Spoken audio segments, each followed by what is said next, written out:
6 membres du Parlement européen ont envoyé une lettre ouverte à Lazar Bouhanni, ministre tunisien de la Justice et des Droits de l'Homme, pour demander la libération immédiate du journaliste Fahem Boukadous et le défenseur des droits de l'homme Hassan Ben Abdallah.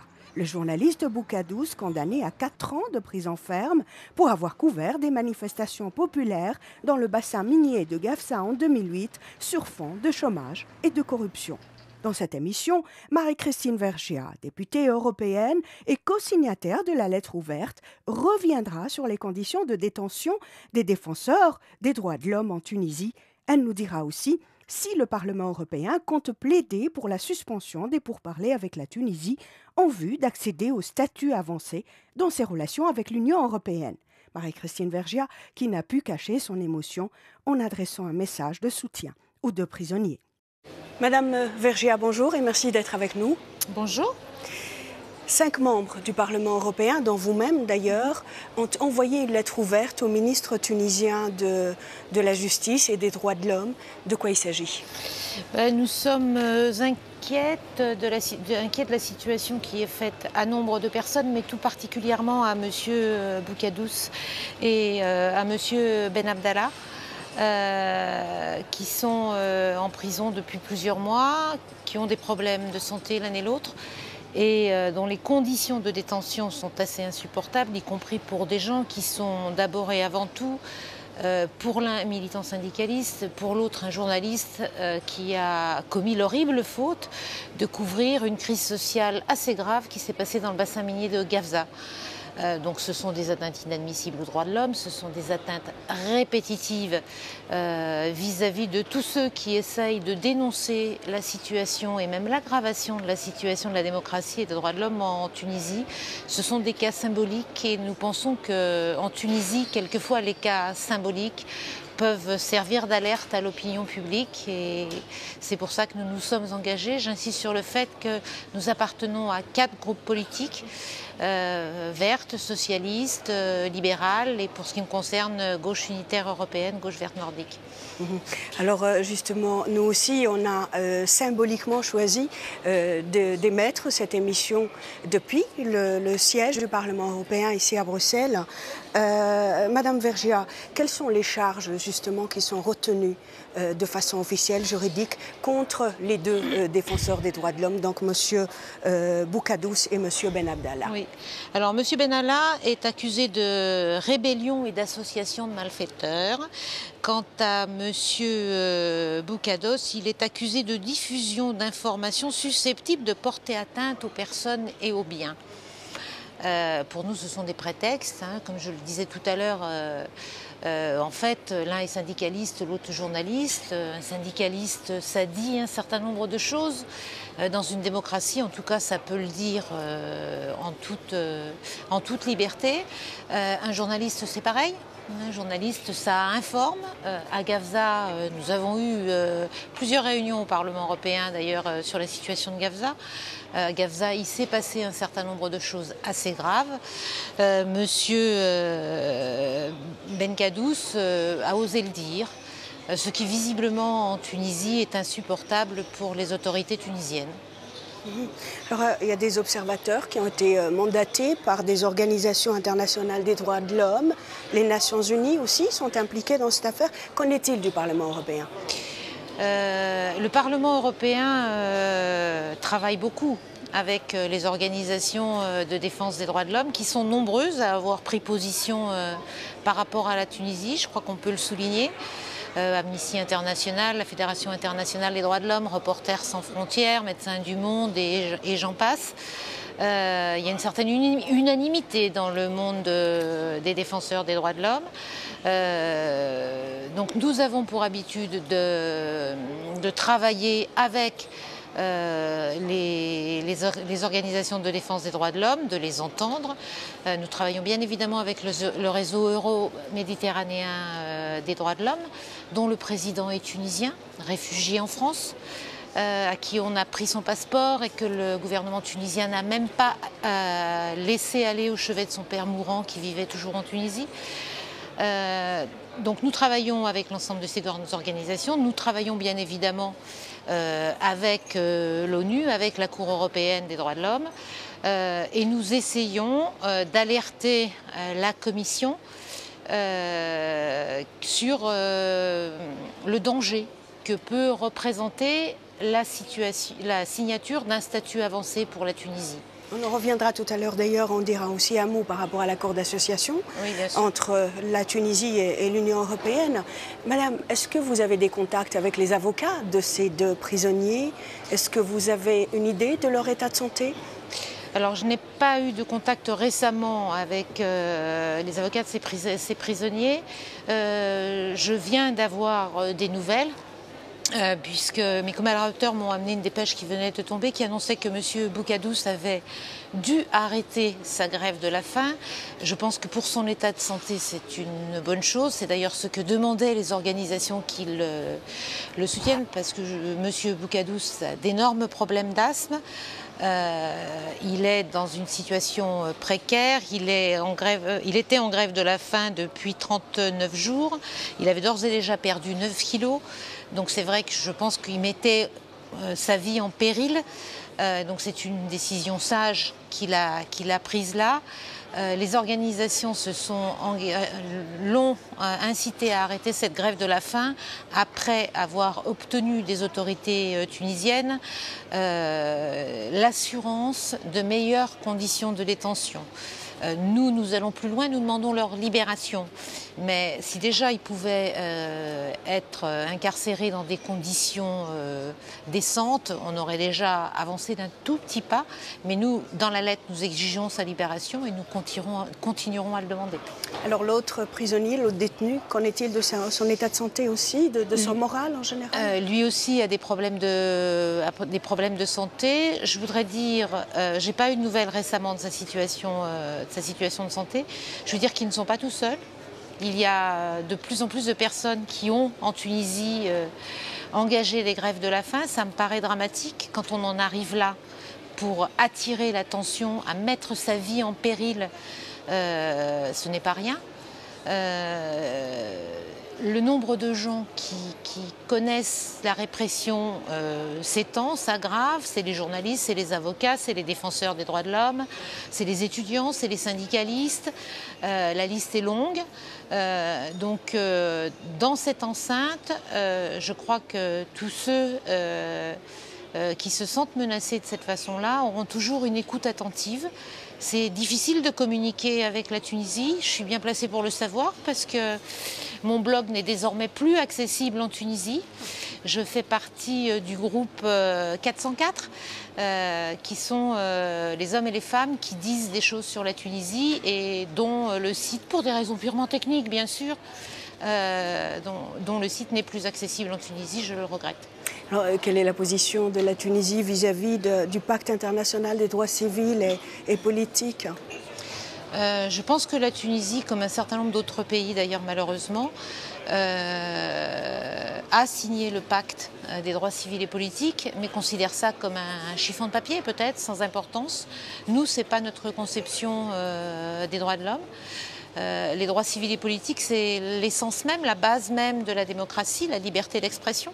C'est la première chose qui compte dans une démocratie. Ça fait partie des droits fondamentaux et malheureusement, les choses en Tunisie ne progressent pas, elles régressent. Elles régressent notamment depuis la dernière élection présidentielle. Et je disais dans une réunion récemment, quand on voit le score de M. Ben Ali aux élections présidentielles, on comprend que ce n'est pas une démocratie. Il n'y a pas un pays au monde qui est un régime démocratique où les élus font entre 80 et 90%, on va dire, selon les élections, qui obtiennent des scores quand on est véritablement dans un régime démocratique. Alors on en parlait tout à l'heure de l'accord d'association qui a été conclu donc entre la Tunisie et l'Union européenne.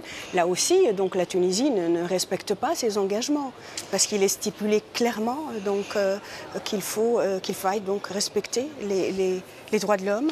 Oui, l'Union européenne, dans les accords qu'elle signe avec ses partenaires, selon le langage utilisé, introduit systématiquement maintenant une clause démocratie et droits de l'homme. Pour le Parlement européen, ce n'est pas une clause de style. Ça sera d'autant moins une clause de style que depuis l'adoption du traité de Lisbonne, qui est la nouvelle base constitutionnelle des institutions européennes, le Parlement européen a des pouvoirs supplémentaires en matière de liberté, de justice, de démocratie et de droits de l'homme. Il est souvent dans les processus de codécision et désormais, il doit adopter systématiquement les accords internationaux. Donc nous considérons, nous sommes en train de travailler sur le premier rapport dans ce nouveau cadre institutionnel, donc nous considérons que ces clauses, démocratie et droits de l'homme, doivent avoir la même importance que les clauses économiques et les clauses diplomatiques.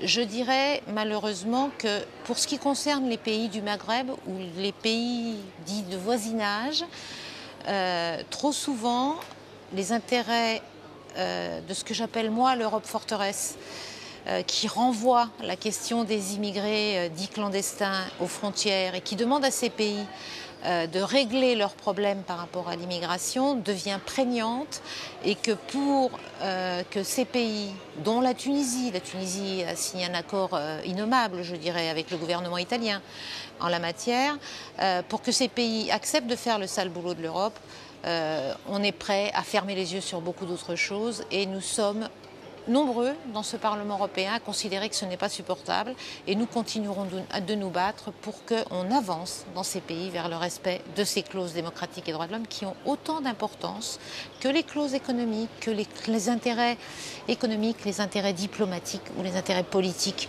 des pays de l'Union européenne, parce qu'on sait très bien que la France et l'Espagne, notamment vis-à-vis du Maghreb, jouent un rôle un petit peu compliqué, je vais dire, pour être gentil. Alors, on est en train d'évoquer le non-engagement, le non-respect des engagements de la Tunisie, comme le stipule donc l'accord, comme il est noté clairement dans l'accord d'association. Qu'en-est-il aussi de l'Union européenne? Elle ne respecte pas non plus ses engagements, me semble-t-il. La Commission, dans les négociations qu'elle a entreprises avec la Tunisie, nous paraît utiliser des faux fuyants.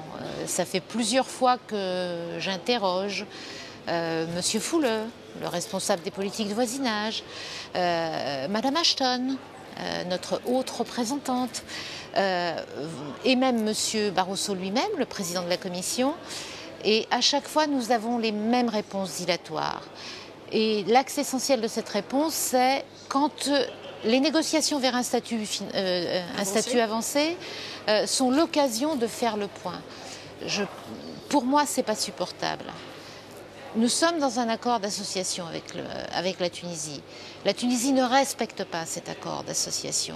Comment voulez-vous qu'elle le respecte si on leur fait signer avant la fin de l'année, parce que c'est là qu'est l'échéance, un statut qui est un des meilleurs statuts de relation avec l'Union européenne, un statut privilégié qui bénéficie essentiellement au Maroc et à Israël, ce qui est quand même deux pays dont on sait où la démocratie et les droits de l'homme ont quelques petits problèmes peut-être, qu'on accorde la même chose à la Tunisie pour leur permettre de mieux avancer vers la démocratie et les droits de l'homme. Je pense que ce n'est pas sérieux. Et c'est pour ça que nous continuerons d'interroger le Parlement, la Commission européenne en la matière. Et quelle est leur réponse à M. Barroso et à Mme Ashton et à M. Foule? C'est de dire qu'ils discutent. Ils discutent avec les autorités tunisiennes et qu'ils font part de leurs préoccupations sur la situation des droits de l'homme et de la démocratie. Et malheureusement, les choses n'avancent pas. Ça fait 1 an et demi que je suis élue au Parlement européen. Je dois en être à ma 7e ou 8e lettre aux instances européennes en la matière. On a toujours les mêmes réponses dilatoires. Et ça ne peut pas être satisfaisant parce que malheureusement, M. Ben Kadous ou M. Abdallah, pardon, M. Ben Kadous ou M. Abdallah ne sont pas les premiers dans cette situation. Ils sont malheureusement dans une longue liste. Il y a eu M. Ben Brik. Nous nous sommes beaucoup mobilisés aussi pour M. Ben Brik. Malheureusement, les choses n'évoluent pas. Comment vous expliquez, Madame Vergiat, le double langage de l'Union européenne qui, d'un côté, soutient les initiatives démocratiques au niveau de la société civile, elle finance aussi ce genre d'initiative, et de l'autre côté, bouche cousue quand il s'agit de non-respect des droits de l'homme dans ces pays-là?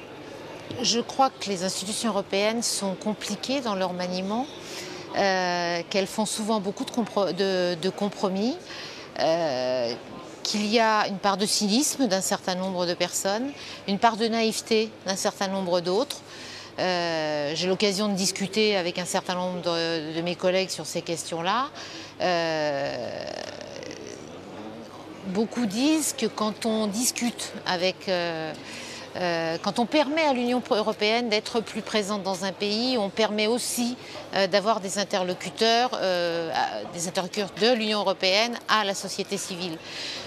Je peux admettre ce point de vue, parce que c'est vrai que dans un certain nombre de pays où les droits les plus élémentaires sont bafoués, l'absence de l'Union européenne peut être un problème. Mais je ne pense que... moi, je dirais...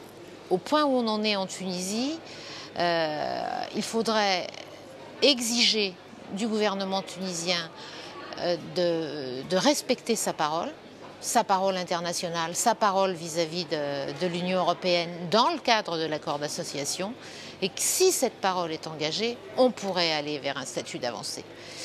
La naïveté ou le cynisme, comme je le disais, font dire qu'au contraire, faire miroiter l'idée d'un statut avancé. Comment faire concrètement barrage à ces négociations en vue donc d'un statut avancé? Je pense que nous allons avoir la semaine prochaine, en séance plénière à Strasbourg au Parlement européen, une question posée à la Commission sur l'article 61 bis du Code pénal tunisien. Nous allons donc une fois de plus interpeller publiquement. Si cette question arrive à la session plénière, ça veut dire qu'un certain nombre de groupes soutiennent cette initiative. Donc je pense qu'il faut que nous multiplions ces interpellations publiques. Je pense qu'il faut faire comprendre aux Tunisiens qu'ils ne sont pas seuls, que oui, il y a en Europe un certain nombre de gens qui se battent pour que la situation s'améliore dans leur pays. Je crois qu'il faut leur redonner espoir aussi. Je crois que il faut que du côté de l'Union européenne, que des instances européennes et des citoyens européens aussi, ils savent qu'ils ont un certain nombre de gens qui, quoi qu'en pense le gouvernement tunisien, quoi que malheureusement ne puissent le dire beaucoup de médias en Tunisie, il y a des gens qui se battent à leur côté pour que la Tunisie avance vers un statut de la démocratie. J'ai encore dans l'oreille une phrase de l'ambassadeur de Tunisie auprès de l'Union européenne, pas celui qui est en place actuellement puisqu'il vient de changer, mais son prédécesseur, qui nous avait dit que la Tunisie était une jeune démocratie et qu'on ne pouvait pas comparer la situation démocratique en Tunisie et en Europe. Qu'est-ce que vous en pensez, vous, de cette... Jeune démocratie, je pense que ça fait bientôt 40 ans maintenant quand même que la Tunisie est un pays libre. 50 ans. 50 ans, oui, pardon. Je ne sais plus compter. Donc ça fait 50 ans que la Tunisie est un pays libre. 50 ans, c'est quand même pas une jeune démocratie. Qu'on parle de jeune démocratie encore un petit peu vis-à-vis des pays de l'Europe de l'Est, je peux l'admettre. Là, 50 ans quand même, on aurait pu progresser. Et malheureusement, comme je le disais tout à l'heure, on ne progresse pas, on régresse au contraire. Madame Vergiat, j'aimerais qu'on revienne un petit peu aux lois tunisiennes.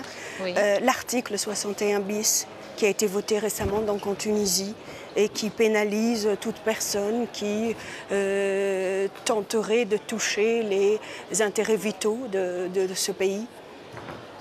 Oui, cet article a été voté le 15 juin dernier en Tunisie. Il est libellé d'une façon un peu vague, je dirais.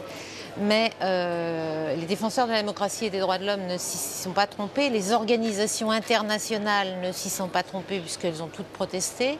Au Parlement européen, nous menons la bataille en la matière et le ministre de la Justice tunisien a été assez clair en la matière. Je vais me permettre de lire ses propos. Il a précisé que l'atteinte aux intérêts vitaux incluait le fait d'inciter des parties étrangères à ne pas accorder des crédits à la Tunisie, de punir ceux qui incitaient des parties étrangères à ne pas accorder des crédits à la Tunisie, à ne pas investir dans le pays, à boycotter le tourisme ou à saboter les efforts de la Tunisie visant à obtenir le statut de partenaire avancé avec l'Union européenne. Autrement dit, tous ceux qui viennent auprès des instances européennes et notamment du Parlement européen pour expliquer la situation de la démocratie et des droits de l'homme. C'est donc un projet de loi tel que le dit le ministre de la Justice qui vise à criminaliser tout propos qui critiquerait le gouvernement tunisien. Je voudrais dire aussi une chose, critiquer le gouvernement tunisien, ce n'est pas critiquer la Tunisie. Moi, je suis frappée, j'ai beaucoup d'amis tunisiens, je suis française, beaucoup de démocrates tunisiens sont réfugiés en France. Je suis frappée par l'amour de la Tunisie, de ces hommes et de ces femmes, de la façon dont ils parlent de leur pays. Ils ne confondent pas leur pays et ceux qui le gouvernent. Je pense que c'est quelque chose de très important parce que le gouvernement tunisien a tendance à considérer que critiquer le gouvernement tunisien, c'est critiquer la Tunisie. Moi, je suis dans l'opposition en France, je critique le gouvernement, je ne critique pas la France. La France, la Tunisie, ce sont des pays qui ont des histoires. Il ne faut pas tout confondre. Un gouvernement démocratique qui se respecte, il accepte la critique et ce n'est pas parce qu'on le critique qu'on porte atteinte aux intérêts du pays. C'est l'enjeu de l'article 61 bis du Code pénal tel qu'il a été voté en Tunisie. Et j'espère bien que dans le cadre des négociations en cours, on arrivera à faire remettre en cause cet article. Madame Ashton, dans une lettre, une réponse qu'elle vient de me faire parvenir, semble dire que ça avance de ce côté-là. J'aimerais bien la croire et en tout cas nous l'interrogerons à nouveau la semaine prochaine sur ce sujet. Madame Vergia, vous avez 30 secondes face caméra. Si vous avez quelque chose à dire au ministre tunisien de la Justice et des Droits de l'Homme, que diriez-vous? Donc, allez-y. J'ai 30 secondes. Je lui dirais, Monsieur le ministre, vos représentants au sein des institutions européennes nous disent que vous avancez vers la démocratie, alors libérez immédiatement tous ceux qui sont enfermés en Tunisie uniquement parce qu'ils osent contester le régime en place. Un régime démocratique, ça accepte l'opposition. Quand on enferme ses opposants, cela veut dire que l'on n'est pas démocratique. On a le droit, tout pays démocratique a une opposition, c'est ça la démocratie. Et la bagarre en démocratie, c'est une bataille d'opinion, ce n'est pas une bataille qui se mène à coups de répression, à coups d'enfermement de ceux qui osent critiquer les gouvernements en place. Un mot de soutien peut-être à nos amis et collègues, M. Boukadous et M. Ben Abdallah. Tenez bon, courage, on est à vos côtés et on continuera de se battre. Madame, cette émission s'achève. Merci vraiment. Vous êtes émue. Un peu. Je vous remercie en tout cas d'avoir été avec nous. Madame, Monsieur, cette émission s'achève. Merci de l'avoir suivie. Je vous retrouve dans 2 semaines, à la même heure et sur la même chaîne, bien sûr. Au revoir.